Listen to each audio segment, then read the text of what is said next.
world's most deliberative body safely out of this chamber, and finally they figure it out. They get an escape route for us, and then me and Mark Kelly decide that we're going to wait to make sure everybody gets off the floor and watch our six to make sure if any of that mob break through, we can fight them and delay them from getting to our more elder colleagues. I don't know if that conversation either has ever been held in American history on the Senate floor.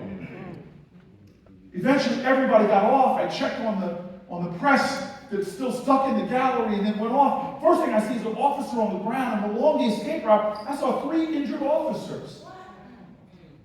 I get to this room where they're holding us, and it was actually close to my official office, so I talked my way out into my office, and I barricade myself. Again, I don't know if this has ever happened in American history, where the most powerful nation on the planet has their legislative body barricading themselves in their room, in their offices. I put furniture in front of my outside door. I go inside, put furniture in front of my inside office, and then I turn around to turn on the TV. And the first image I saw broke me.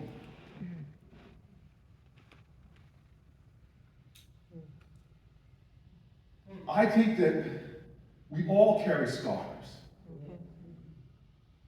I don't think you could have hope for America without feeling scars. In fact, I think if America hasn't broken your heart, you don't love her enough.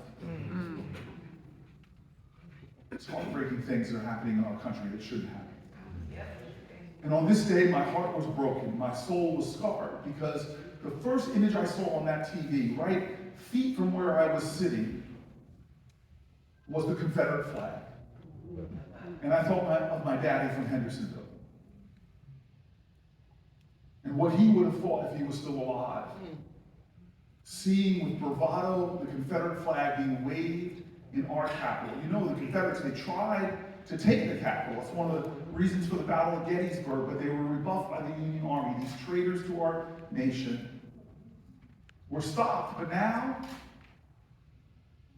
generations later, the flag is waving with bravado. And more than that, there are t-shirts that people were wearing, Camp Auschwitz, celebrating the slaughter of millions of Jews. My friends that are Capitol Police officers in the building, they told me awful stories about the racial epithets they were being called, the hate that invaded our Capitol, the violence that invaded our Capitol. A Capitol Police officer injured that day, died from those injuries, was actually from New Jersey. His name's Brian Sitnick.